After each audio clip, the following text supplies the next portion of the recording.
Hare Krishna, dear devotees. In this session, we're going to look at a very interesting verse. It's about a topic that we all love. It's about Prasadam, honoring Prasadam. So, in this verse of the Bhagavad Gita 9:26, Krishna says, Patram pushpam phalam toyam yo me bhaktya prayachati tadaham bhakti upahritam ashnami prayatatmanaha. English translation: if one offers me with love and devotion a leaf, a flower, a fruit or water, I will accept it.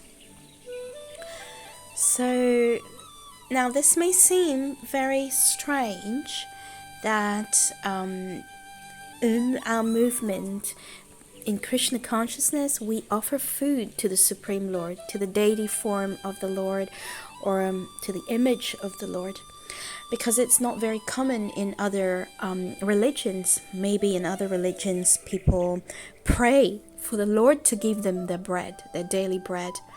People pray for the Lord to give food. So here we are actually giving food to the Supreme Lord. So it might be astonishing to a few. Actually, is the Supreme Lord Krishna interested? Is he hungry? No. The Supreme Lord is called Atmaram. He's fully satisfied in himself because he is the creator, the maintainer of everything. He is the Lord of the demigods. He is the husband of the goddess of fortune. He is not hungry. He actually supplies every living being with their food. So why are we offering him? Why is he saying, if one offers me a leaf, a flower, a fruit, or water, I will accept it? So why are we offering? Is because of what Krishna says, with love and devotion. So it's not the ingredients itself that is interesting for the Lord. He's not hungry for our food, but it's the love and devotion that he is accepting out of his causeless mercy. So whatever Krishna supplies to us, we offer it back to him in a mood of loving devotion. So it's the affection with which we're offering that Krishna is seeing, is that love. So it is something quite relatable, actually. If we love somebody, or we want to make someone happy, it's simple. We invite them home and we make their favorite dish and we offer it to them with affection. So in the same way, devotees love Krishna very much, and so they want to make Krishna whatever he likes and offer it to him with love and affection. Also, there is an example. If it's like a father, let's say a father gives pocket money to the children, and the children obviously are dependent on the father. But if the child decides, I'll take this money and I'll go and buy something nice, a nice little gift for my father, and offer it to him as a token of gratefulness for all that he does for me, or out of love, then the father will accept the gift very happily, because he sees the love that the child is giving him this gift in. He sees the love behind it. He's not thinking, oh well, this is my own money, so what is this? I'm supplying the money and he's giving me back. So it's actually the mood of loving devotion that Krishna is seeing. He supplies everything to us and we give it back to him. So actually the Vedic literatures explain that the purpose of human life is reawakening the soul's original relationship with God. So we all living entities have an eternal relationship with the Supreme Lord as the servitor. It's just that we've forgotten about it because of all our previous lifetimes. Material conditioning, Maya, has made us forget our relationship. And so we are searching for happiness externally, not understanding that the true happiness is in serving the Supreme Lord. So offering food to the Supreme Lord is one way in which Krishna, out of his causeless mercy, gives us a simple process to purify ourselves and carry out some devotional service. And it's a joyful process, a very simple process. As we can see on the right, we have a picture of a lady offering Krishna, offering the deity some preparation. It's not that we have to go out of a way. Everybody has to eat every day, and so why not offer it to Krishna and partake of these of the holy remnants. Krishna, he glances, so the deity will glance over the dishes that we've offered him, and he will hear the mantras that we chant when we offer him the prasad. And so by glancing and hearing, Krishna is eating our preparation. Although at the end all the food is still there on the plate, it doesn't mean that he hasn't eaten. He has eaten everything, but out of his causeless mercy, he has left the remnants for us to honor and relish. So we'll see a nice story later on about how Krishna eats and leaves everything on the plate. But for now, let's talk a little bit about why it's important to offer to Krishna first before we eat. So in the Bhagavad Gita somewhere, Krishna says that those who don't offer him food are verily eating sin. Only the remains of sacrifice are purified and fit to be eaten. So when we eat prasadam, we're cleansing the sinful reactions. We're cleansed of sinful reactions that we would incur by eating food that is not first offered in sacrifice to God. Why sinful reactions? Now, somebody may say, well, I'm a vegetarian. I'm not killing any animals. So why sinful reactions? Well, even if we're eating plants, because Krishna only accepts vegetarian food actually, even we're only eating plants have life as well. They have a soul. And so by cutting the leaves or the fruits, we are incurring sin. When we are farming, we're killing millions of bugs. When we're cooking the food, we're killing bugs. So it's a lot of sinful reactions there. So we need to offer it to Krishna so he can purify us. Also, all our sinful reactions that we have been incurring from our previous lives, doing intentionally, unintentionally, all these reactions to these bad activities that we're doing, if we eat prasadam, it actually cleanses us of these sinful reactions as well. So somebody may think that, well, prasadam is material, it's made of material substances, it's matter, but actually Krishna's potency becomes absorbed in that food and it becomes spiritualized, although it is made of matter. And when we take that spiritualized food, it affects our body and mind. Our consciousness becomes spiritualized, and it becomes easier for us to carry out spiritual activities. The food not only nourishes our body, but it purifies our consciousness, our heart, our body, our mind. It purifies our yes, I mentioned body, mind, and heart, and it protects us from falling into illusion. So this, all of this means that we become free from the continued cycle of birth and death, which is the most pressing problem in this material world. The most pressing problem is not that we may have not got a promotion, or we couldn't buy a house in Spain, or we couldn't buy a fancy car. And that's not our real problem. The real problem that we face is that we have to undergo birth and death and birth and death, and it's a cycle in this material world, and we're miserable. The goal of human life is to go back to the spiritual abode where every step is a dance, where there's only eternal happiness, no old age, no disease, no birth, no death. So this simple process of eating prasadam will help us enter the spiritual world and enjoy the company of Krishna. So a lot of spiritual advancement there by eating prasadam. This is for our own spiritual benefit, and if we can offer it to Krishna with love. Also, I was going to say that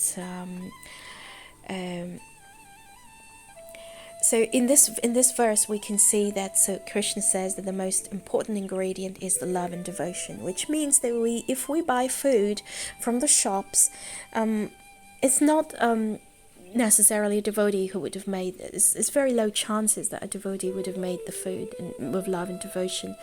So that means that food that we've bought from the shops, from non-devotees, Krishna is not going to accept, because they didn't put in the love and devotion while making the food. And so the consciousness of the cook enters the food, and it affects us in a subtle way. So, for example, if that person preparing the food was very angry or lusty, or thinking about bad things, or having resentment, grudges against anyone, when we eat that food, that consciousness rubs off on us, and we start to feel whatever that person who made the food is feeling. So it's a very subtle science, and we may not believe in it, but it is nevertheless the case, and many people don't know this. So it's advised not to eat food cooked by others. So Krishna says, offer with love and devotion. And when devotees consume prasadam, they feel the strength, the spiritual strength. They feel the effect. Now, some people may say, no, we can't feel it. But actually, it's like if somebody is sick and goes to a GP, and the GP prescribes medication. Now, the person may not understand what effect the medication is having, but yet it is acting to cure the disease. So if we want to cure the disease of material existence, we should eat prasadam. Even if we can't feel that it's acting, it will still act nevertheless. It's very potent. So let's take another point. We mentioned that why we should eat prasadam, and that Krishna is not really interested in the actually opulent dishes itself. He's only interested in the love and the affection. Here in this verse we can see what Krishna accepts. So he does not accept meat or eggs or fish or chicken, or he accepts a leaf, a flower, a fruit, or water. Now, what does leaf mean? It doesn't simply mean a leaf from the tree. It means vegetables, all the vegetables, vegetarian diet. It means grains, fruits, milk and water. So there's other foods that Krishna would not accept, like mushrooms, because they are categorized as food in the mode of ignorance. Because, for example, a mushroom would be feeding on dead organic matter, and so it's not considered very clean. And so we know that we are what we eat, and so we have to be very careful what category of food we're putting in our body. So Krishna would not accept the food in the mode of ignorance. So there's 3 categories of food. There's food in the mode of goodness, food in the mode of passion, and food in the mode of ignorance. So in the Bhagavad Gita, Krishna describes in the verse 17.8 these 3 different categories of food. So it's very important that we offer food in the mode of goodness, that we eat food in the mode of goodness. We have to discriminate. Krishna says in verse 7.8, foods that are dear to those in the mode of goodness increase the duration of life, purify one's existence, and give strength, health, happiness, and satisfaction.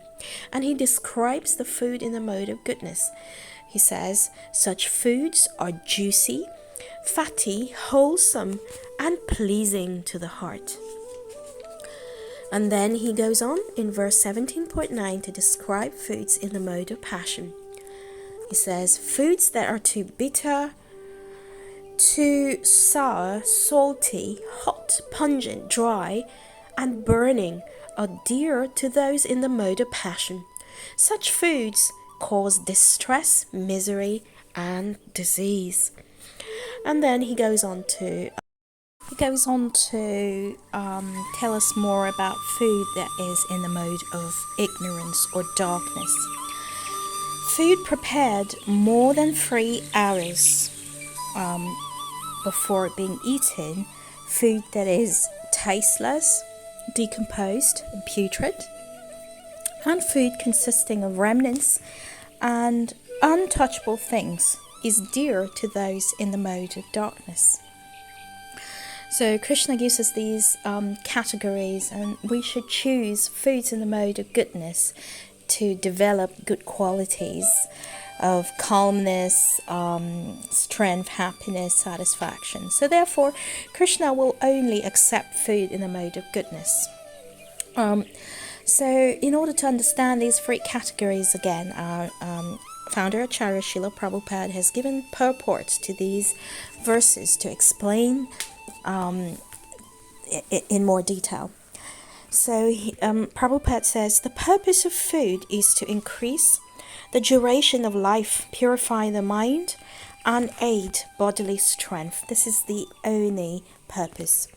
In the past, great authorities selected those foods that best aid health and increase life's duration, such as milk products, sugar, rice, wheat, fruits and vegetables. These foods are very dear to those in the mode of goodness. Some other foods, such as baked corn and molasses, while not very palatable in themselves, can be made pleasant when mixed with milk or other foods. They are then in the mode of goodness. All these foods are pure by nature. They are quite distinct from untouchable things like meat and liquor. Fatty foods have no connection. Fatty foods that have no connection with animal fat obtained by slaughter is what's meant here. Animal fat is available in the form of milk, which is the most wonderful of all foods. Milk, butter, cheese, and similar products give animal fat in a form which rules out any need for the killing of innocent creatures. It is only through brood mentality that this killing goes on. The civilized method of obtaining needed fat is by milk. Slaughter is the way of subhumans. Protein is amply available for split peas, dal, whole wheat, etc. Food in the mode of passion, which are bitter, too salty, or too hot, or overly mixed with red pepper, cause misery by reducing the mucus in the stomach, leading to disease. Foods in the mode of ignorance or darkness are essentially those that are not fresh. Any food that is cooked more than 3 hours before it is eaten is considered to be in the mode of darkness, except for prasadam food offered to the Lord. That is irrespective of the number of hours that have elapsed since it was cooked. It's in the mode of goodness because it's sanctified by Krishna. So foods that are cooked more than 3 hours, though, because they are decomposed, such foods give a bad odor, which often attracts people in this mode of ignorance, but repulses those in the mode of goodness. Remnants of food may be eaten only when they are part of a meal that was first offered to the Supreme Lord, or first eaten by saintly persons, especially the spiritual master. Otherwise, the remnants of food are considered to be in the mode of darkness, and they increase infection or disease. So, we already mentioned that love and devotion are essential ingredients as well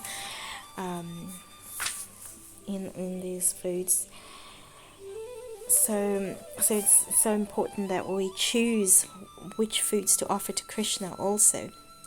So here we can see the Krishna on Govardhan Hill. So in the Govardhan Hill pastime, Krishna he tells us what kind of food he likes.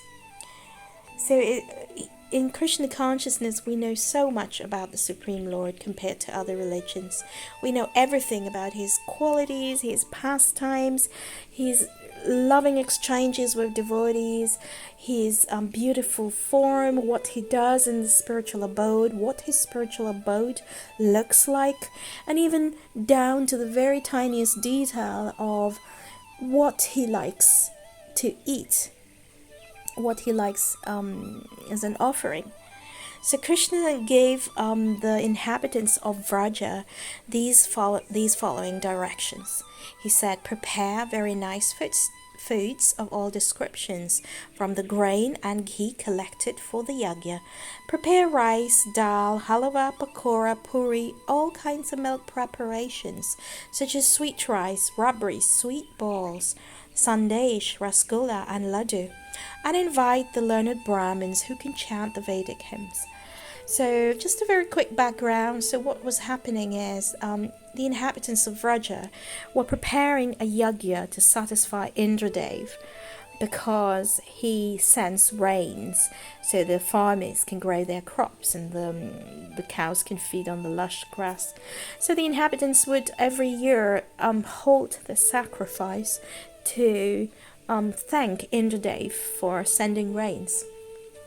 So here Krishna actually diverted them. He said, use everything for worshipping Govardhan Hill instead. So here Krishna says that he's Govardhan Hill and that people should worship Govardhan. So these are the foodstuffs that Krishna likes, the dishes that Krishna recommends. In the Bhagavad Gita, verse 927, Krishna says, whatever you do, whatever you eat, whatever you offer or give away, whatever austerities you perform, do that, O son of Kunti, as an offering to me. And so we can see that Krishna doesn't ask for much. He asks for leaf, flower, fruit, or water.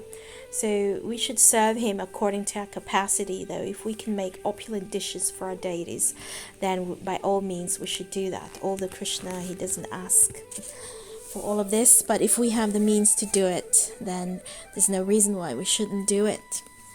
But even the poorest people can still serve Krishna. And in that regard, there is a beautiful story of a poor Brahmin who pleased the Lord by his love and devotion. So there was a Brahmin called there is Sudama Brahmin, which is another story, and there is the poor Brahmin also who would mentally serve the Lord. So let's take a look at the poor Brahmin's mental worship. So in the city of Pratishthanapur, there lived a poor Brahmin who longed to serve the Lord Vishnu. However, he was very poor. He had no wealth to perform elaborate deity worship. One day he heard in a discourse, if you cannot afford to offer fine clothes, ornaments, or food to the Lord, you can still worship him sincerely through meditation. So the Brahmin was very inspired, and daily he would mentally worship the Lord.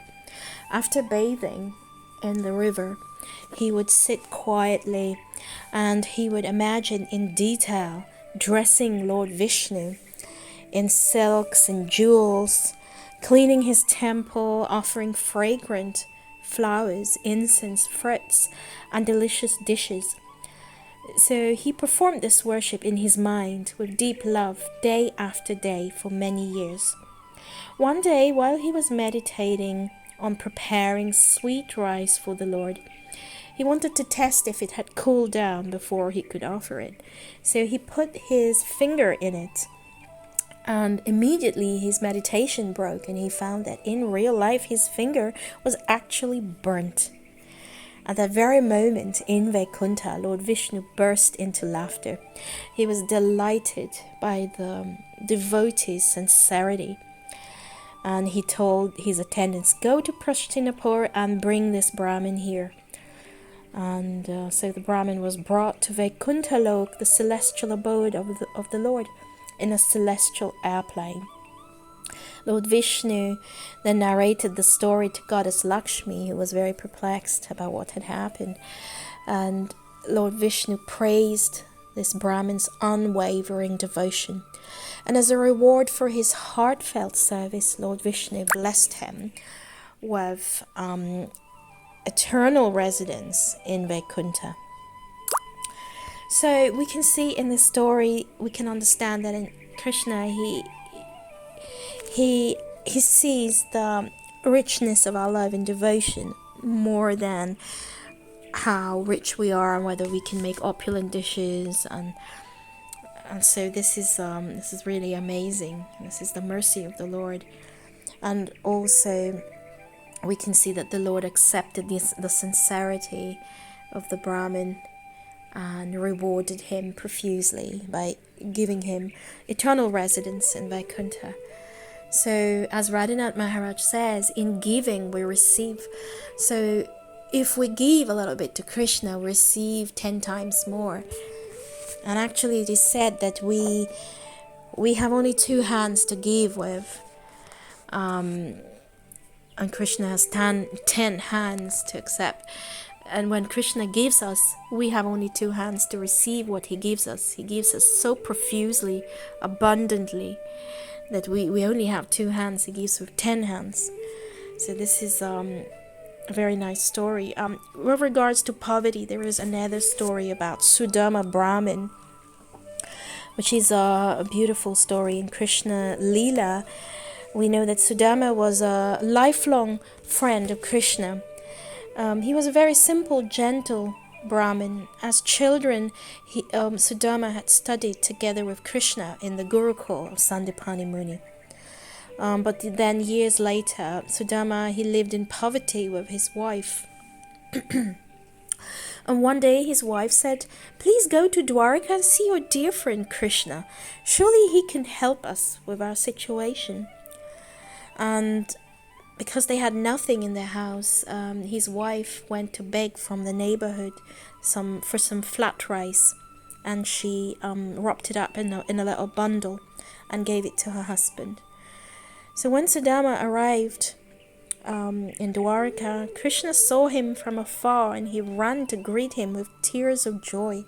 He embraced his old friend tightly, and he even washed the feet of Sudama and seated him with honor on his own bedstead, while Queen Rukmini fanned the Brahmin with a chamar. Sudama felt very shy. He hid his small bundle of rice, thinking it unworthy as a gift for Krishna because it was so simple, and Krishna was a king. And the rice, because it had been there for days, it had got rotten. It wasn't really edible.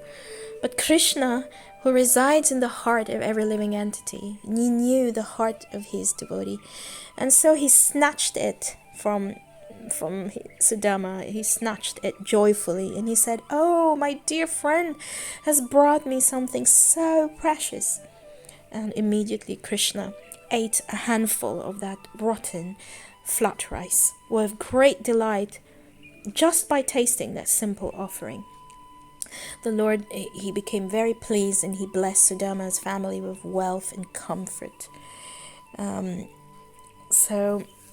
So we can see that Krishna, he doesn't look at the size of our gift.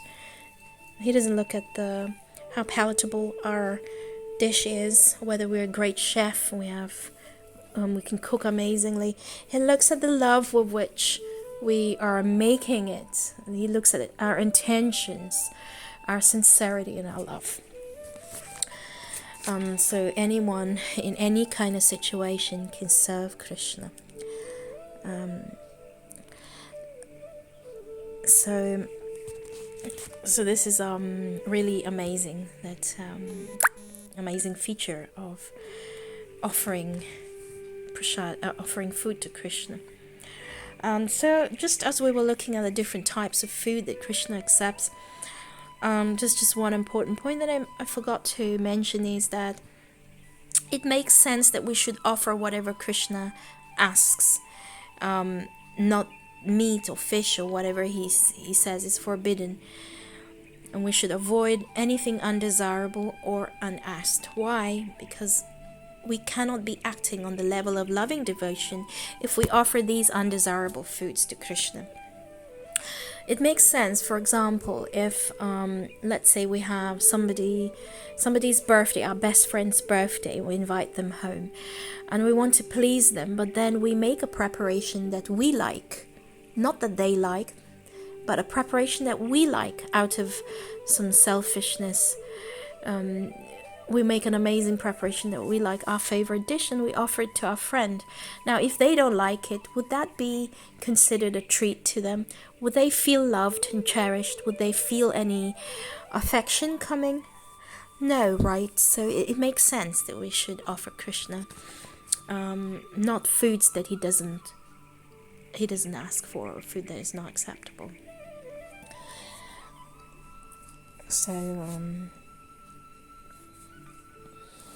in the spiritual world, actually, before we go to the spiritual world, there is one important point. So we can see here is Tulsi Devi, the great devotee of Krishna, who has appeared in this material world as the Tulsi plant. So devotees, when they offer Krishna some bhoga, so food that is not that has not been eaten by Krishna, that we are offering, is called bhoga. So when we offer bhoga to Krishna, Krishna will only accept the bhoga if we offer a tulsi leaf with it. So we put a little tulsi leaf in every prep so that Krishna accepts it. Because Tulsi is a very dear devotee, beloved devotee of the Lord. And if we put in a Tulsi leaf, then surely the Lord will accept this prasadam. And Tulsi Devi is actually she's very as we said, a great devotee of the Lord, and the potency of adding Tulsi can be explained by a few pastimes that we can look at now. So there is the pastime where we know in the Ramayana that Sita Devi wanted to offer, she wanted to cook for the monkeys who had helped Lord Ram to build a bridge to Lanka. So she wanted to, as a token of gratefulness, to cook for all the monkeys, for Hanuman, and they made a list of what they wanted. So she personally cooked all these items with so much love and devotion to Lord Ram, and out of love for the monkeys. So the monkeys were relishing this palatable prasadam offered by Mother Sita. And Hanuman in particular was relishing all this love that Sita Devi had put in the food. He was eating, and he was not feeling satiated. He wanted more and more and more. And at some point, there was nothing left in the kitchen, and Sita was in great anxiety, and she didn't want to offend Hanuman. She didn't know what to do. So she approached Lord Ram, and Lord Ram told her to put a tulsi leaf in one of the ladus or rasgullas, and I can't remember what sweet in particular that was. So Sita Devi immediately put tulsi leaf in the sweet, and Hanuman took it, and immediately after taking it, he felt completely satisfied and completely satiated, and he stopped asking for more. So the anxiety of Sita was mitigated. The problem was solved. So such is the potency of Tulasi. And even in Govardhan Leela, we know that the inhabitants offered Govardhan Hill palatable dishes, and Govardhan was eating, relishing all these. And even after eating all these offered dishes, he wanted more, and so he was shouting, Aniyor, Aniyor, and the inhabitants were bringing him more and more, and almost everything was finished, and still Govardhan was not satisfied. And then a tulasi leaf was placed on the prasadam, and Govardhan ate that tulsi leaf, and immediately he became very satisfied and very satiated. And we know that Govardhan was none other than Krishna, who took on the form of Govardhan. So Krishna felt very satisfied by eating that tulsi leaf. So we can see the potency of tulasi leaf. And if we don't have tulasi leaves to put on the bhoga, we can mentally also put on so now we will look at some very inspiring stories where devotees gave the Supreme Lord some food with so much love, and how Krishna reciprocated with them. So we see on the left, we're going to look at the pastime of the fruit vendor in Krishna Leela. So one day, a poor woman came to the village in Vrindavan to sell fruits. And she announced very loudly, "Juicy fruits, who wants fruits? Anyone who wants them can come to me." And she was walking around with a basket full of delicious ripe fruits. And soon she came to King Nanda's beautiful palace. Now little Krishna, the darling of Mother Yashoda and Nanda Maharaj, heard the fruit seller's announcement, and he also wanted some fruits. In those days, there were no notes, so people would do the barter system, exchanging some food grains for commodity was very common practice. And Krishna, who was at that time young and intelligent, had seen his elders doing this before. So now quickly he grabbed in his little hands some grains from home and eagerly ran to the fruit seller to get some juicy fruits. But by the time he reached her, most of the grains had slipped off his tiny hands. The fruit seller, when she saw Krishna coming towards her, she was so enchanted by the beautiful, charming face of Krishna. She didn't really care for the grains. She lovingly filled Krishna's hands and arms with as many fruits as he could hold. And she had no clue that this little boy standing in front of her was the Supreme Personality of Godhead. She had no clue about this. All she wanted was to see him smiling happily.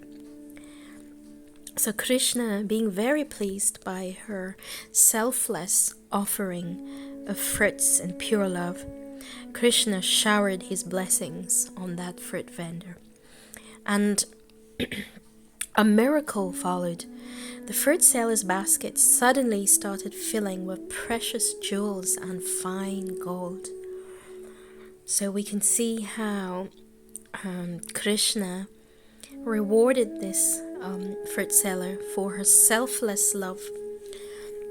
And what did this woman give to Krishna? Just some mangoes.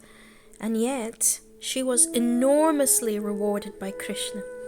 It was the smile of Krishna that had pleased her heart more than the jewels she received. So we can see that Krishna was very pleased by the selfless service and love of this lady, and how he rewarded her many times more. There is another story regarding how Krishna reciprocates with his devotees. So this is the story of the banana peel feast. Once Lord Krishna visited Hastinapur, Duryodhana, the wicked son of King Dhritarashtra, he welcomed Krishna with folded palms, and he said, "Oh, we are so honored, oh Govinda. Please accept my invitation to dine with us. Please stay in the palace of my brother Dushasan. His home is superior even to my own." Now, who was Duryodhana? Duryodhana was the wealthy prince of Hastinapur. And surely, according to his capacity, he would offer a royal feast for Krishna. But the thing with Duryodhana is his heart had no love for Krishna. In fact, quite on the contrary, Duryodhana hated Krishna because Krishna would always support the virtuous Pandavas, whom Duryodhana had envied right from his childhood. So Krishna, knowing Duryodhana's mentality, replied, "O Prince, I will not eat with you, nor shall I stay in Dushasan's palace." Duryodhana was very furious within, but externally he smiled and he asked, "Why do you refuse our invitation, Krishna? Are we not as dear to you as the Pandavas?" Lord Krishna replied, "One should partake of the food offered by someone only if there is love between them, or if one is distressed due to hunger. I know that you have no love for me, nor am I hungry for your food. For no reason you envy the noble Pandavas. Whoever hates virtuous people hates me as well. The food you offer is infected by your wickedness. Therefore, I have decided to stay with Vidura." Now, who is Vidura? For those of you who don't know, Vidura was a great devotee of Lord Krishna. He was actually the paternal uncle of both the Pandavas and the Kauravas. He had protected the Pandavas earlier in many ways. Knowing that he had a pure heart, Krishna wanted to stay and eat at the home of Vidura instead of Duryodhana's or Dushasan's home. Krishna was very fond of Vidura for his truthfulness, wisdom, simplicity, and devotion. So Krishna went to the house of Vidura, but at that time Vidura was not at home. He was out, but his wife Vidurani was at home. So Krishna knocked on the door and she opened the door, and with great surprise and amazement she saw Krishna at her doorstep. Now Vidura's wife Vidurani was also a great devotee of Krishna, and when she saw Krishna standing there, she was so overjoyed, so full of ecstatic love and happiness, that she asked Krishna to come in, and she was overflowing with so much love that she didn't know what to offer him to eat. She found some bananas. So, gazing at Krishna's sweet face with love, Vidura's wife, she brought this basket there and she started to peel the bananas. And in her ecstasy, instead of peeling the bananas and offering Krishna the bananas, she offered Krishna the peel and threw away the bananas. Now Krishna very quietly he accepted the peel. He started eating the peel, and one after another Vidurani was peeling bananas, throwing away the bananas and feeding Krishna the peel. Now Krishna too was very absorbed in the love of Vidurani. He was absorbed in showering his merciful loving glance, that he happily ate the banana peel instead of the banana. He didn't protest. He relished these banana peels because they were being offered with such devotion and pure love. And now we can see in the background in that picture, Vidurani's husband Vidura arrived at that moment, and he could understand what was going on. He could see his wife feeding Krishna the peel and throwing away the bananas. He started shouting, "Oh no, what are you doing? Stop!" And so the wife of Vidura came to her senses, and she understood her mistake, and she started offering the banana to Krishna instead of the peel. But Krishna said, "Oh, what did you do? I was relishing these banana peels, and now you've disrupted the joy I was feeling," because he had disrupted the meditation, the loving devotion with which Vidurani was offering. So actually Krishna, he relished the peels more than the bananas. Krishna was so pleased and full of joy because he wasn't hungry for the bananas, but he was eager to receive to receive this love. So we can see that even simple offerings win over Krishna's heart if there is love, and he's ready to eat anything. He's ready to eat anything if it's offered with love. So these are wonderful stories showing that it's the love that's the most important ingredient. And next we are going to look at how before we look at how Krishna personally takes care of his devotees, and even himself, he brings food for his devotees, we can talk a little bit about the spiritual abode. So in the spiritual world, Srimati Radharani, the eternal consort of Krishna, who is the embodiment of bhakti, of love and devotion, Srimati Radharani is the one who cooks for Krishna. And Krishna relishes food cooked by Srimati Radharani. And it is said that Sri Radha never cooks the same preparation twice, because her consciousness and love are constantly expanding. In the Govinda Lila Amrita by Srila Rupa Goswami, we understand why Srimati Radharani goes to Nandagram every day to cook for Krishna. So Srimati Radharani does not live in Nandagram. She lives in Barshana, and after marriage, she lived in her husband's village, Yavat. But she would go every day to Nandagram to personally cook for Krishna. And so Rupa Goswami says, so this is a conversation here between Yashoda and her maidservant Kundalata.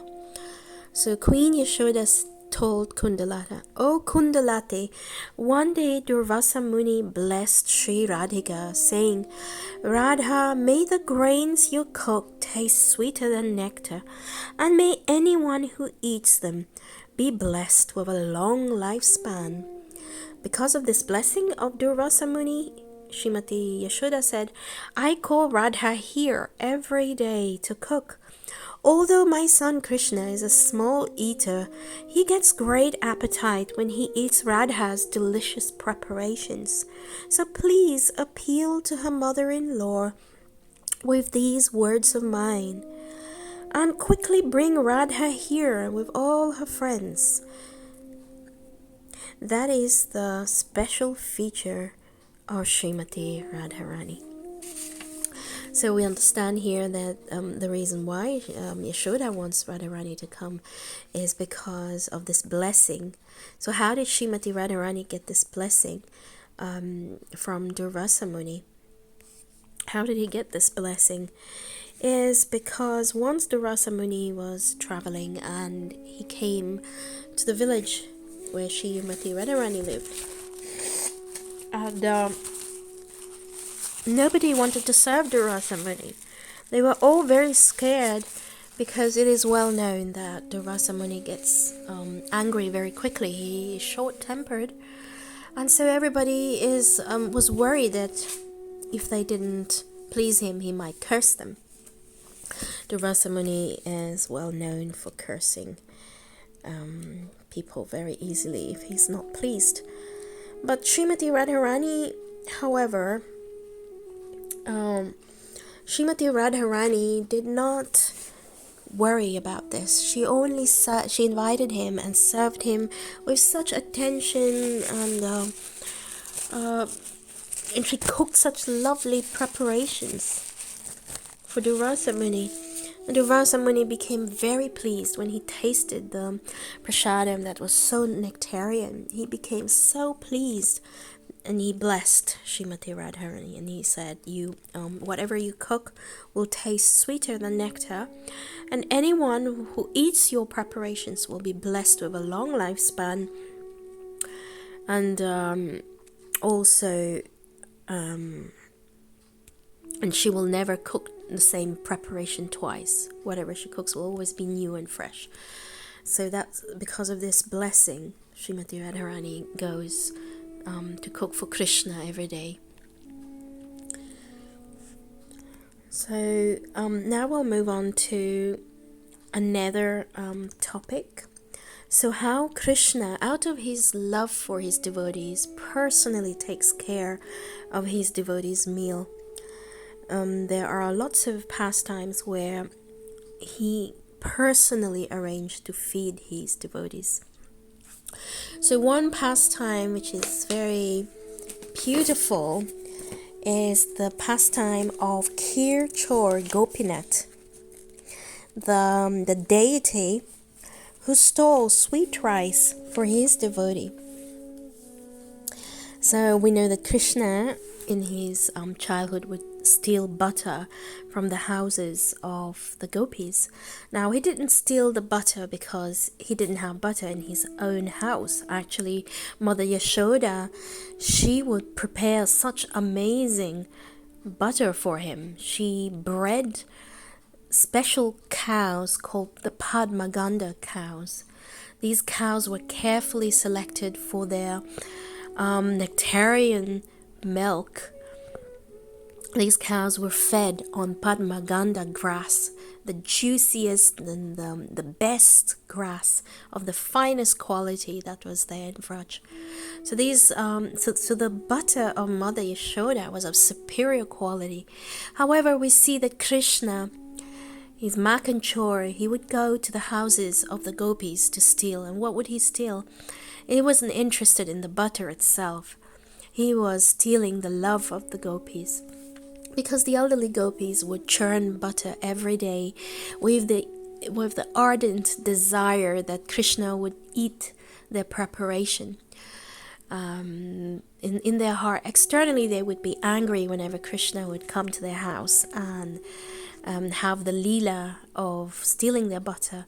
Externally they would catch him, express anger, complain to Mother Yashoda. But actually, in their hearts, they were very, very glad that Krishna was eating their butter. He was tasting their offerings of love. It is said that if we make our hearts our heart soft like butter, then Krishna will steal our heart.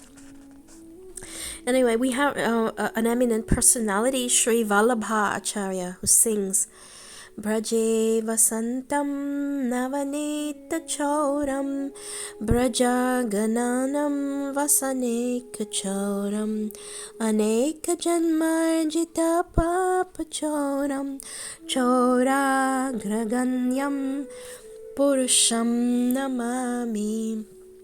And the meaning of this beautiful verse is, everyone is scared in Gokul. A dangerous thief has sneaked into Braj secretly. So, O residents of Gokul, be careful. One resident asked, what does that dangerous chore steal? And the reply goes, he steals the clothes of the gopis while they bath. He steals butter from their houses when they are not at home. So Sri Vallabha Acharya says, O greatest stealer of the universe, have mercy on me. Kindly steal the load of sin I have earned in my various births. I salute you, O greatest stealer. So in this story that we're going to look at, Krishna is not stealing butter for himself. Rather, Krishna, in the form of Gopinath deity, steals some sweet rice for his devotee, for his hungry devotee. So the story goes that Madhavendra Puri, such a wonderful personality, great devotee of the Lord, was going on a trip. He was going to Jagannath Puri to get sandalwood for his Gopal deity. But on the way, he stopped at Ramuna. Why did he stop there? Is because at Ramuna there is a beautiful temple of Gopinath, and he wanted to have darshan of this beautiful deity of Gopinath. When he saw Gopinath, he was so ecstatic. He started to dance and chant. And at that time, there was a pujari who was doing puja. He was actually going to offer some wonderful rice preparation, sweet rice preparation, kheer, called Amrit Keli, to Gopinath. And after inquiring from the priest, Sri Madhavendra Puri understood that this kheer was absolutely nectarian. It was of a highest standard possible, and it was unique. And this was being offered to Gopinath every day in the evening in 12 earthen pots. Madhavendra Puri, when he heard of the glories of this Amrit Keli, he thought to himself, if somebody could offer him this nectarian kheer even a little bit, he would be able to make a similar preparation back home and offer it to his deity Gopal. But Madhavendra Puri, he did not reveal this desire to anyone, and he actually felt very guilty that he was meditating on eating this kheer before the Lord even had it himself.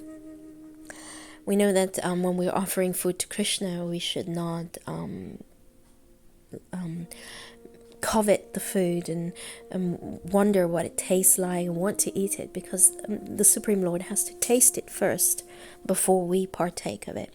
So Madhavendra Puri started to feel really bad that he had this desire and the thoughts were crossing his mind. So he left the temple after paying obeisances, and he went to the marketplace to chant. He was feeling very, very guilty. He avoided begging because Madhavendra Puri, he wouldn't beg. If somebody offered him something, he would eat it, else he would fast. So then an amazing thing happened. That night, in the pujari's dream, Gopinath himself appeared and informed the priest that he had purposely stolen one of the 12 pots of kheer, and he had hidden it behind the curtains out of everyone else's sight. Gopinath added that he wanted the pot to be at once delivered to Sri Madhavendra Puri, who was to be found at the marketplace. So in the morning, the priest took his bath and he went to check, and indeed, after opening the temple door, what did he find behind the curtains? He found the stolen pot of kheer. He was ecstatic. He quickly took the pot and he rushed to the village marketplace, and he called out loudly for Madhavendra's name. And he said, "Madhavendra, Madhavendra, who is Madhavendra? You are the most fortunate in the three worlds. There is no one more fortunate than you, because Sri Gopinath himself has taken the pain to personally steal kheer for you." And so, as the priest was calling for Madhavendra Puri heard the priest, and he came before him, and he accepted the pot of kheer from the priest. And Madhavendra Puri, needless to say, was so ecstatic hearing how Gopinath had himself stolen this pot of kheer and kept it for him. He honored the heavenly prasad, and then he broke the pot into small pieces. He tied it around his cloth. And every single day, Madhavendra Puri would eat a small portion of this earthen pot, and he became absorbed in ecstasy eating this. So this is the story of Kirchor Gopinath, so the Gopinath deity who stole kheer, sweet rice, for his deity. So this is a most amazing story of how the Supreme Lord cared that Madhavendra Puri hadn't eaten, and cared for the desire. The Supreme Lord knows the desire of his devotees, and he is like a desire tree. He always grants the desire. He reciprocates with the devotees' sincere desire. So this is the story of the Lord personally caring for his devotee.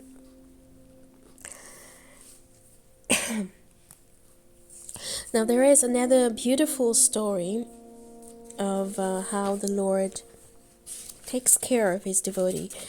Now we know there's another story regarding Madhavendra Puri himself. Once Madhavendra Puri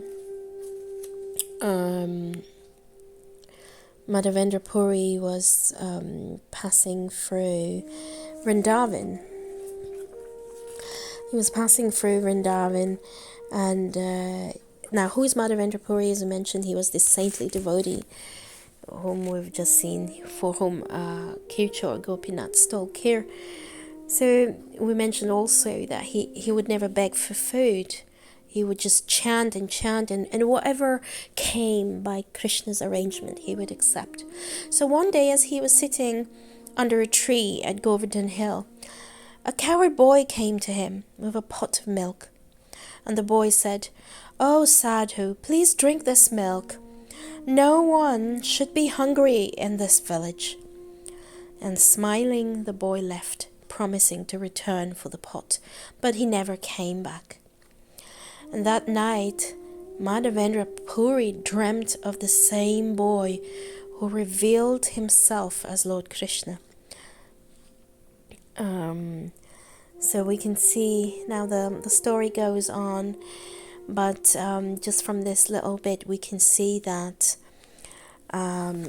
Krishna, he was so concerned that his devotee would go hungry that he himself brought some milk.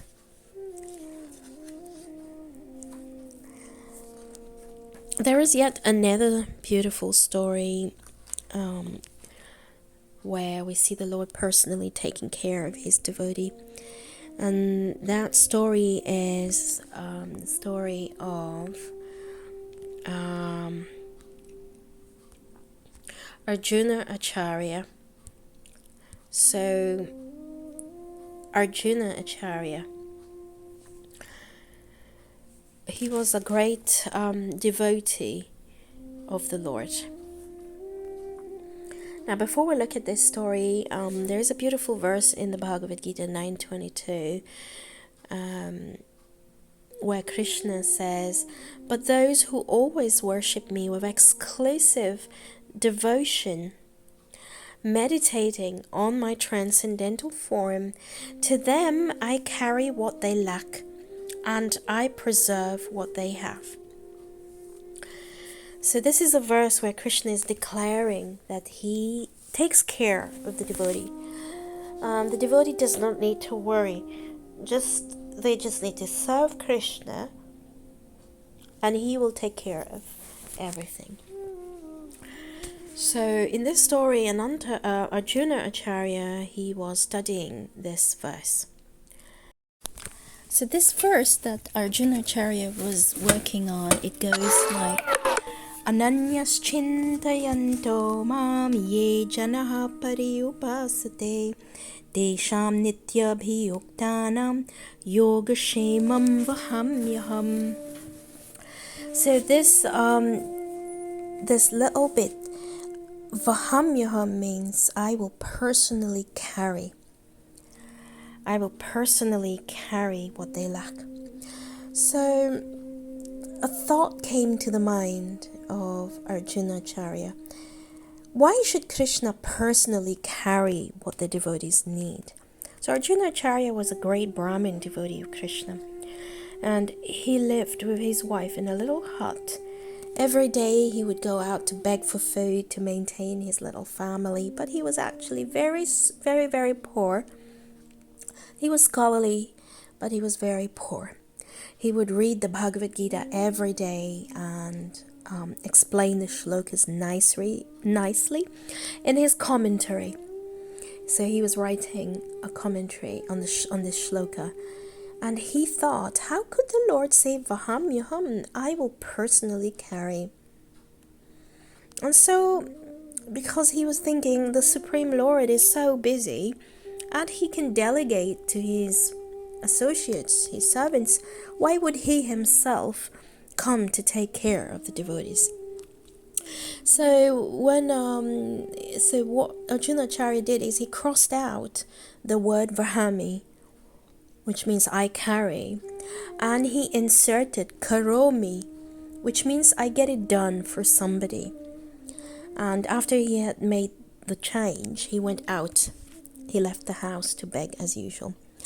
Now, in the meantime, two attractive boys knocks on the door of Arjuna Acharya's Arjuna Acharya's house. His wife opened the door, and she saw these two beautiful boys, one dark and one fair in complexion. They carried on their shoulders a huge quantity of food, rice, vegetables, fruits, butter, and so on. And they insisted, "Oh, mother, please accept this food." They were very anxious to leave as quickly as possible. They were looking here and there with a scared expression. So Arjuna Acharya's wife, very perplexed, asked them, "Who are you? And who has sent all of this?" And they replied, "We are Arjuna Acharya's students. Your husband has sent these items. Please take them quickly, otherwise your husband will beat us up again." Arjuna Acharya's wife, she couldn't believe that her husband would punish these children who had such sweet faces.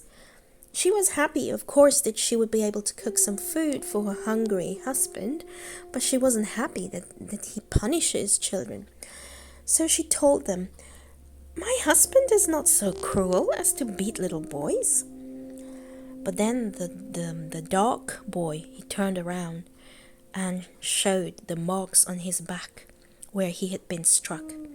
He said, "See, your husband makes us do hard work, and when he becomes very angry, he punishes us in this way." Arjuna Acharya's wife was utterly shocked. She invited the boys into her hut and she applied some sandalwood paste on the boy's back to relieve him of the pain. Then the two boys left and she started cooking a meal with the ingredients that the two boys had brought. He started eating. Meanwhile, Arjuna Acharya returned empty-handed. Why? Because he had gone out to beg too late that day. He couldn't get any alms for the day. But seeing his wife eating, he became very surprised. And he said, "You never eat before me." Because his wife would only eat after she had fed him lovingly, but today was different. She looked very upset as well and neglectful, and she didn't want to speak to him. So Arjuna Acharya asked her, "What's the reason for your strange behavior today? Have I hurt you in some way?" She replied, "No, not me, but you have hurt small children. You have become so cruel." Arjuna Acharya replied, "I've never done so. Why would I do such a thing?" So Arjuna Acharya's wife then narrated everything that had happened while Arjuna Acharya was away. Arjuna Acharya thought for a few moments and he asked, "What did the boys look like?"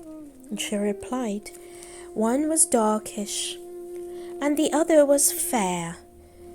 Immediately Arjuna Acharya understood. It was Krishna and Balaram who came to our house. He said, "We are fortunate and blessed to have their darshan. The marks on the dog boy's back were a result of my scratching out the word vahami from my commentary in my notebook. Krishna had personally come to prove his words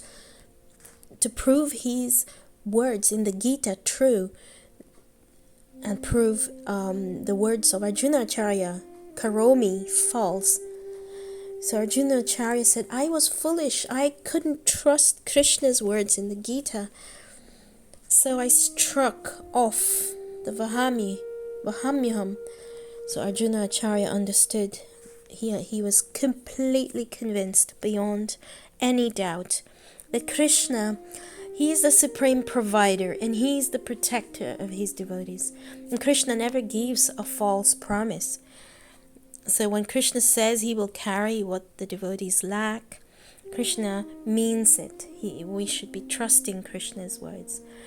So Krishna personally takes care of his devotees. And so Krishna proved for this pastime that he does that.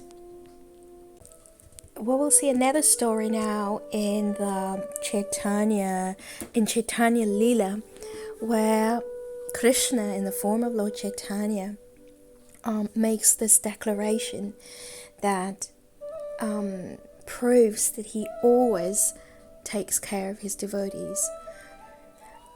So one day after Lord Chaitanya had accepted sannyas, for those of you who are not familiar with Lord Chaitanya, he is the beautiful golden form of Krishna, who appeared 500 years ago in Kali Yuga, and who gave us this method of attaining perfection in Kali Yuga called the Sankirtan Yagya, where we chant the holy name of the Lord.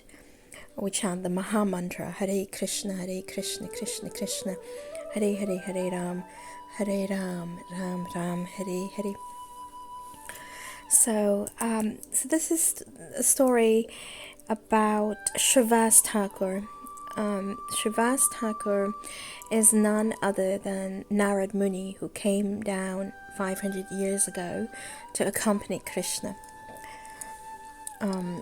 So what happened is Lord Chaitanya was traveling, and while he was traveling around, he stopped at the house of Shrivas Thakur. So what happened is, all night there was kirtan going on at the house of Shrivas Thakur. The devotees were dancing with Lord Chaitanya, singing the holy name with so much ecstasy. Now, there was nothing to eat in Shiva's Pandit's house, and so Lord Chaitanya told him, "Oh Shivas, you chant Hare Krishna day and night, but you should also try to maintain yourself. Make some money by working or by begging.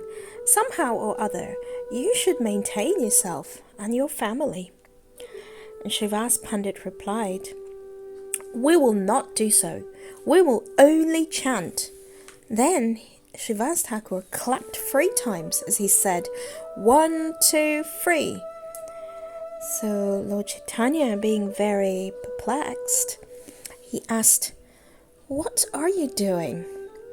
And Shivas replied, "I will wait one day, and if there is no food, I will wait for another day, and then for a 3rd day. Then, if nothing comes by the 3rd day, I will jump in the Ganges. I will say Hare Krishna and jump." Lord Chaitanya was very impressed, and he said something amazing to all the devotees.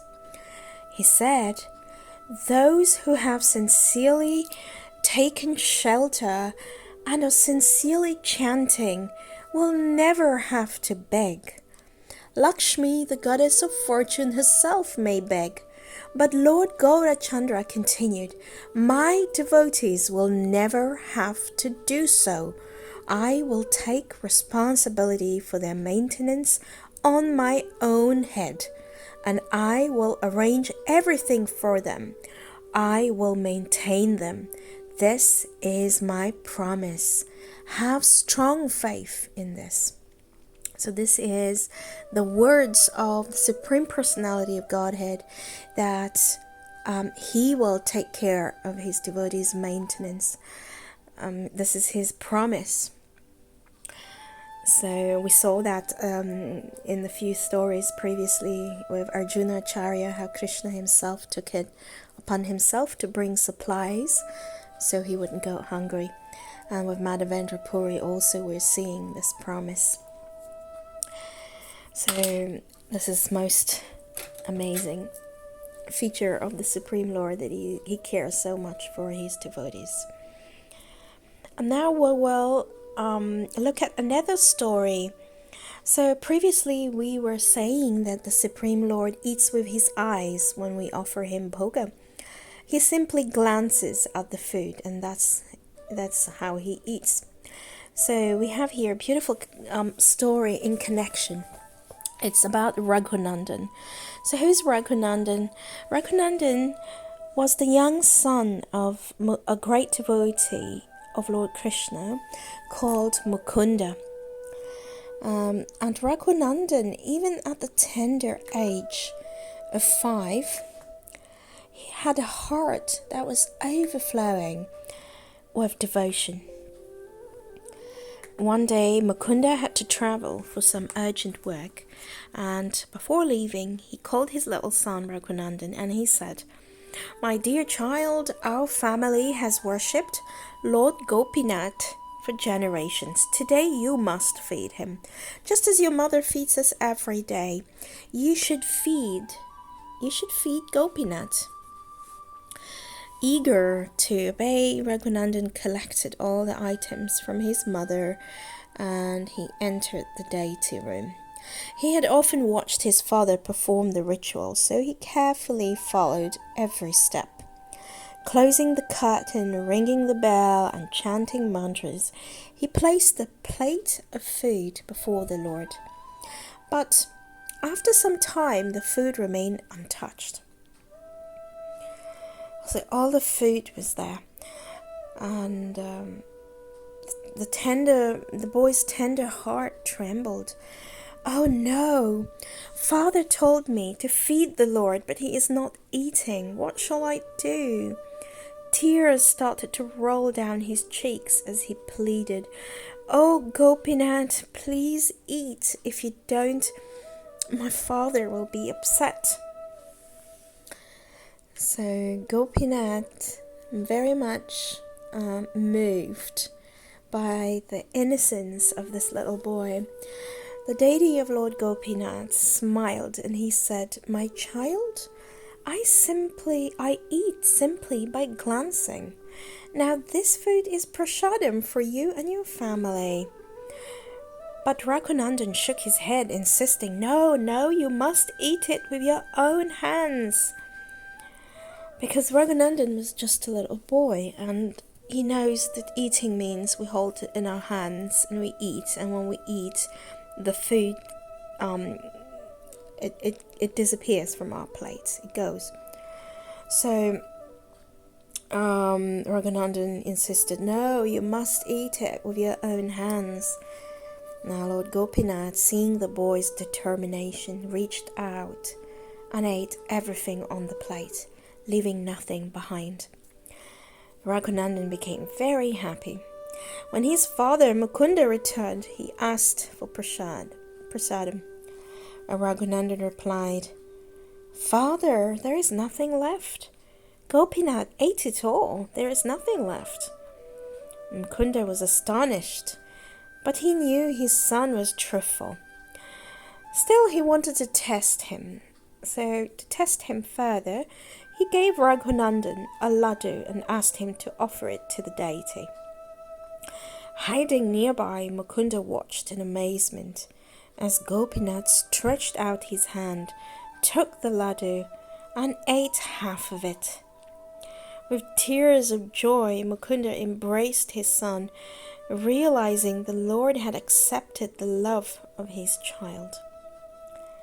So we can see that here is the attitude behind worship that's more important than the magnitude of our offerings. And we can also see that the Lord, well, normally he would leave all the remnants for his devotees to have. But here, on the pleas of this little boy, he ate up everything. We talk about prasad distribution. So all the temples would distribute prasad profusely after every festival, after every program, because as we mentioned, prasad it's part of the spiritual package. So prasad is part of the spiritual package. But when we talk about prasad distribution, we remember Jagannath Puri and the mercy of Lord Jagannath. So there is a beautiful pastime narrated in the Chaitanya Mangal by Srila Lochan Das Thakur.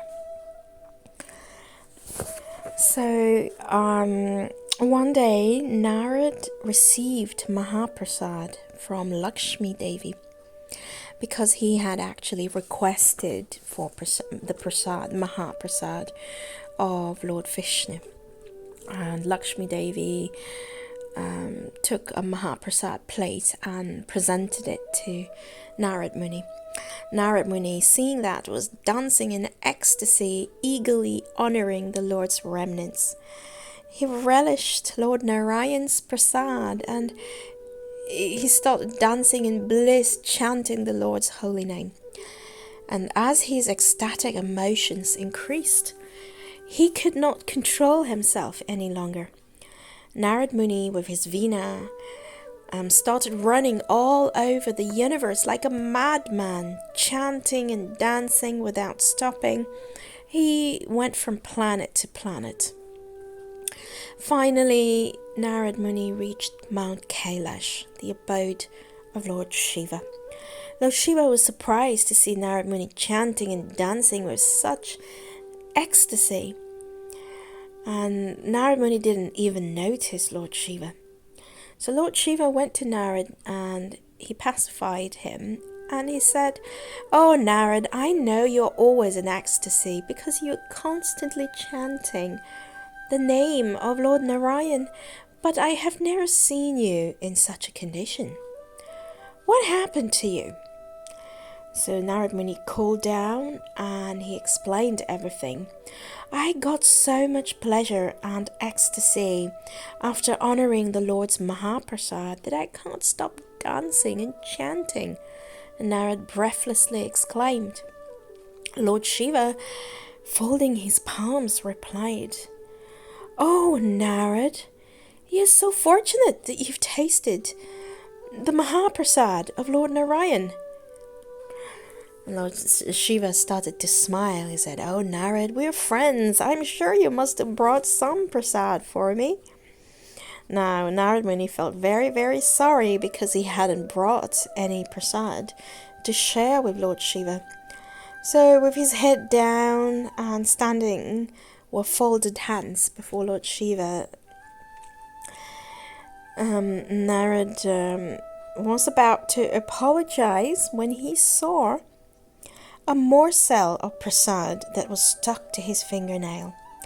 And Narad gasped, oh yes, he said, here's some prasad. "A morsel of prasad just for you." And he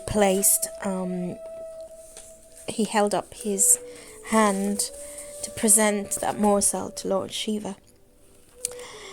And he actually put the prasad into Shiva's mouth. As soon as this morsel of Mahaprasad touched the tongue of Mahadev, he felt so happy and great ecstasy, so much so that he could not remain quiet. He started to dance and chant. His dancing increased as his ecstasy intensified. His dancing became so vigorous that he manifested the Tandava, the dance indicating the time of annihilation. So the whole world started to shake and everyone became scared, thinking, what happened? Is it time for annihilation? Why is this dance taking place untimely? Nobody was brave enough to stop Lord Shiva from dancing this annihilation dance. So all the devotees, they went to Mother Parvati and asked her to pacify the Lord, for fear that the whole universe would be destroyed. Mother Parvati arrived on the scene and saw her husband Lord Shiva dancing in uncontrollable ecstasy. Mother Parvati humbly approached Lord Shiva when he came to his external senses, and she inquired, "My dear husband, what happened to you? What has caused you to dance in such ecstasy?" Lord Shiva then explained that he had received Lord Narayan's Mahaprasad from Narad Muni, and Parvati Devi became astonished.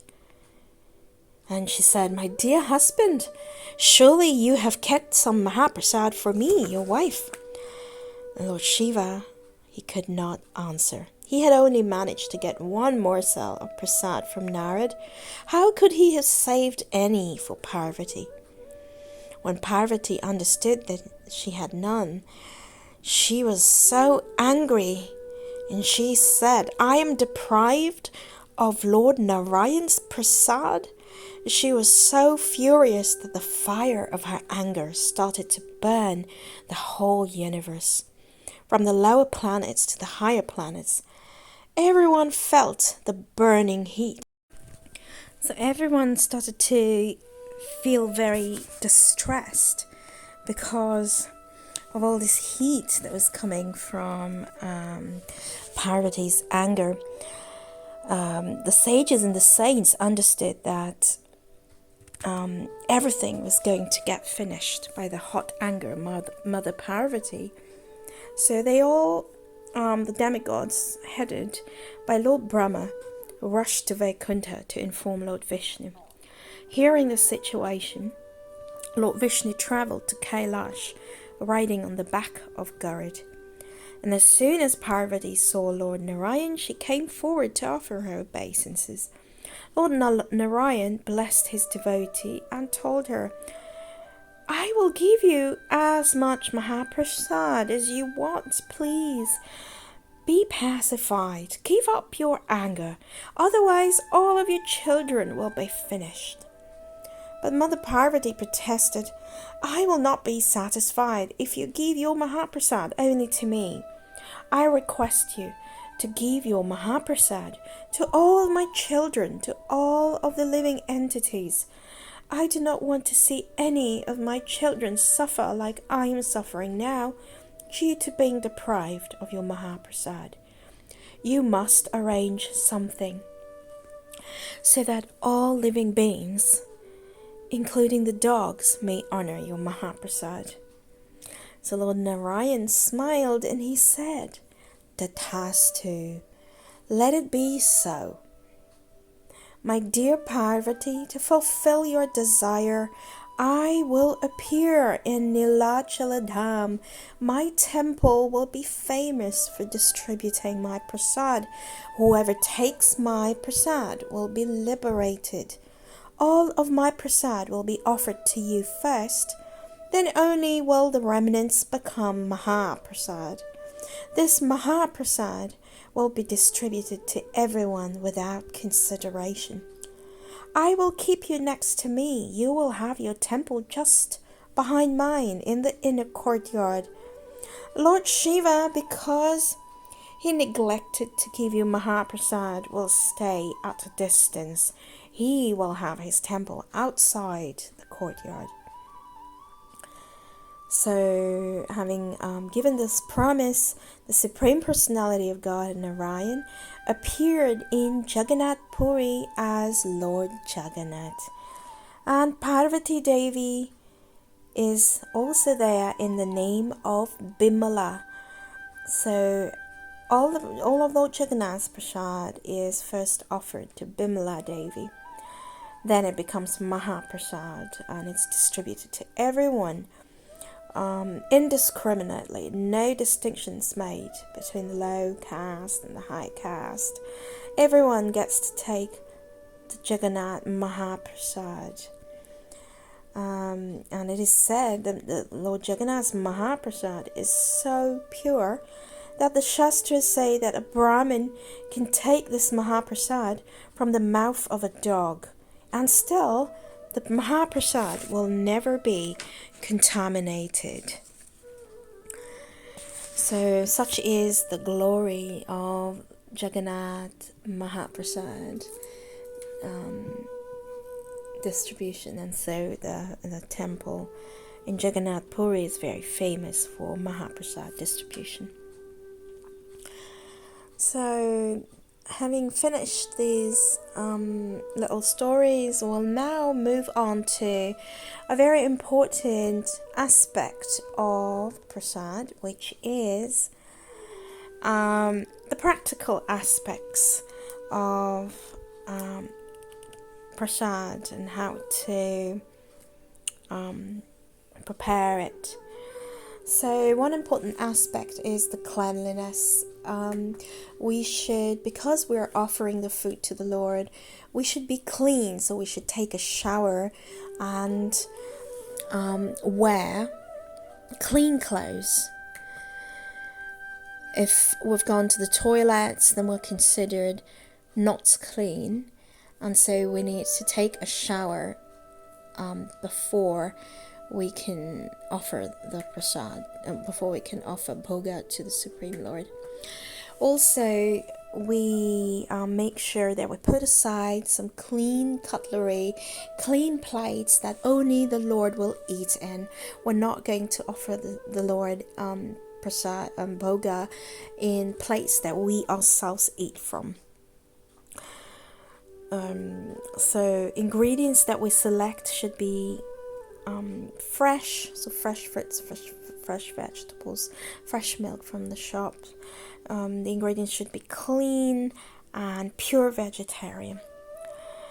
And while we're cooking, we meditate on pastimes of Krishna. We may hear a lecture. We think of Krishna's beautiful form, so we cook with love for him.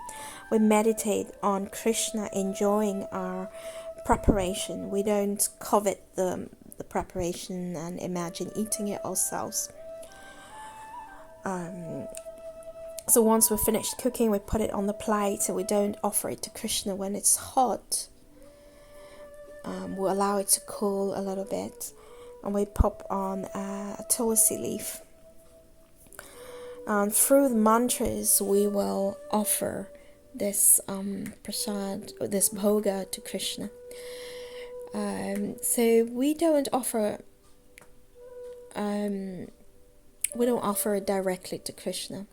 Prabhupada says in a letter in May 28, 1968, in a letter to Harinam, he says, for offering prasadam, simple prayers to the spiritual master is sufficient.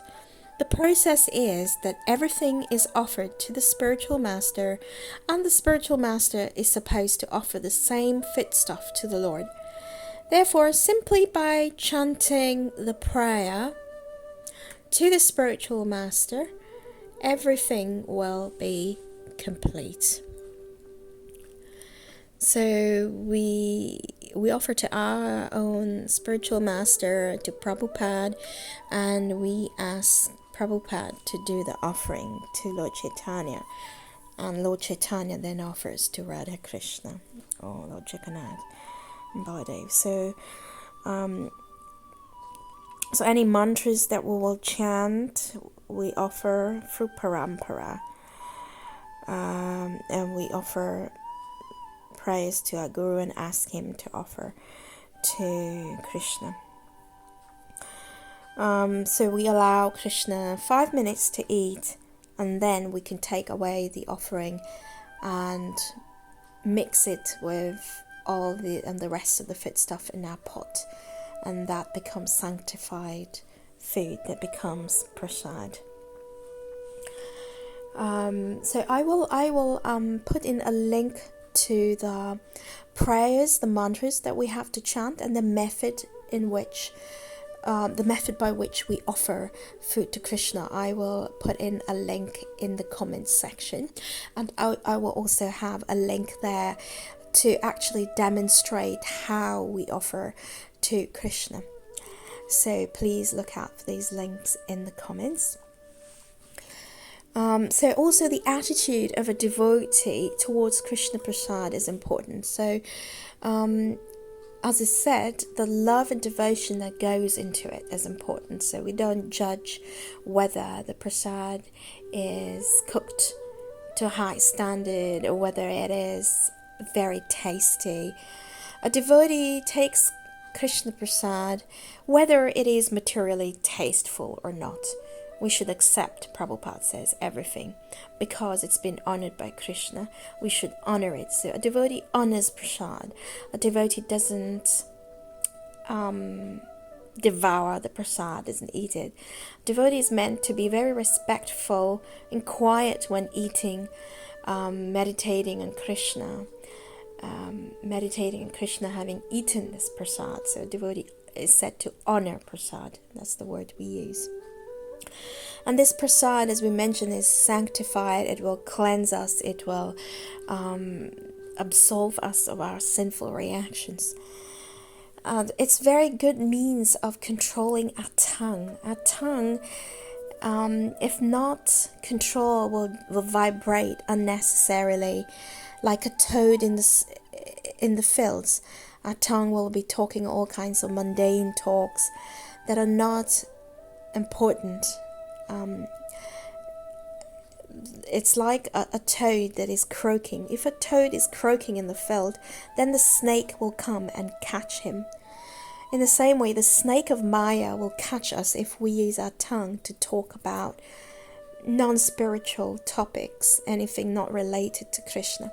So how do we control this unruly tongue that we have? Our tongue only wants to enjoy all kinds of foods. Our tongue likes to speak unnecessarily. Sometimes we speak harsh words because we can't control our tongue. So Krishna Prasad is a very powerful method by which we can control our tongue. And if we can control our tongue, all the other senses will be controlled automatically. Prabhupada says in his lecture, July 20, 1971, he says, "You'll be surprised to know that Krishna is realized through the tongue, not through the eyes, not through the ears, the tongue.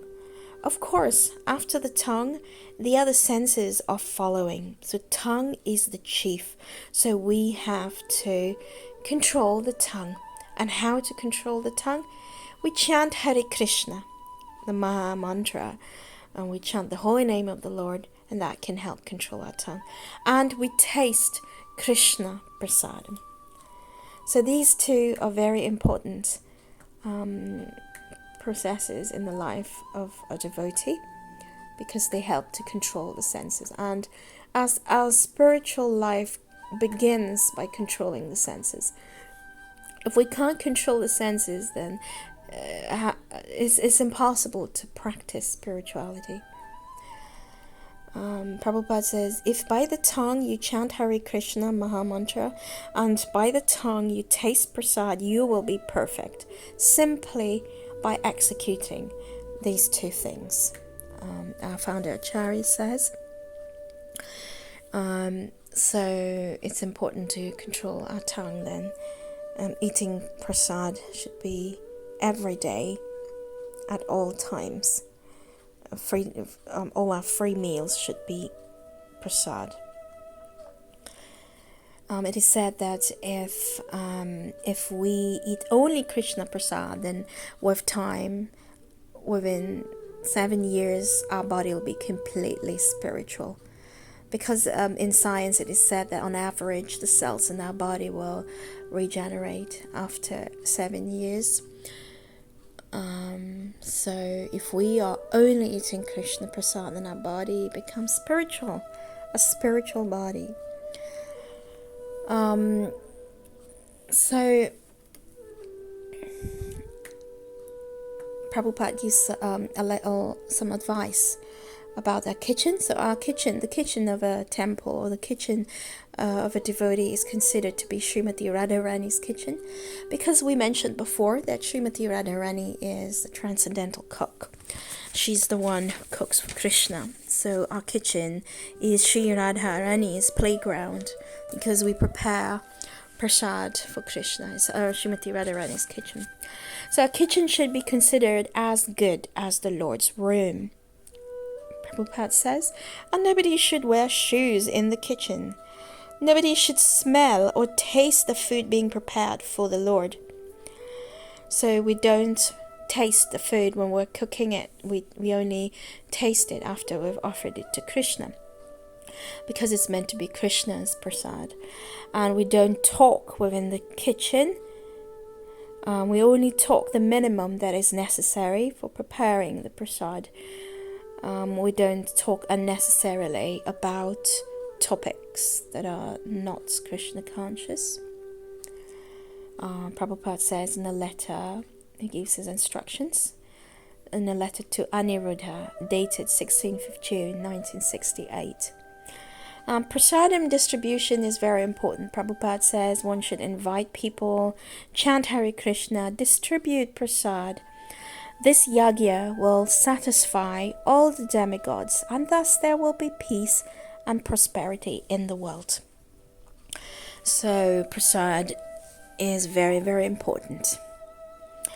So we've touched upon quite a lot in this session. Hopefully you will have got a little glimpse about offering prasad to the Lord and why we should do it. And hopefully these stories we've seen would have been inspiring to you. I will now end here. Hare Krishna. Thank you so much for your attention. Let us chant Hare Krishna, which is the Yuga Dharma of this age. Hare Krishna, Krishna Krishna, Hare Hare, Hare Ram, Ram Ram, Hare Hare. So let us chant Hare Krishna and let us eat Krishna Prasad and make our way back to Godhead. Jai Srila Prabhupada.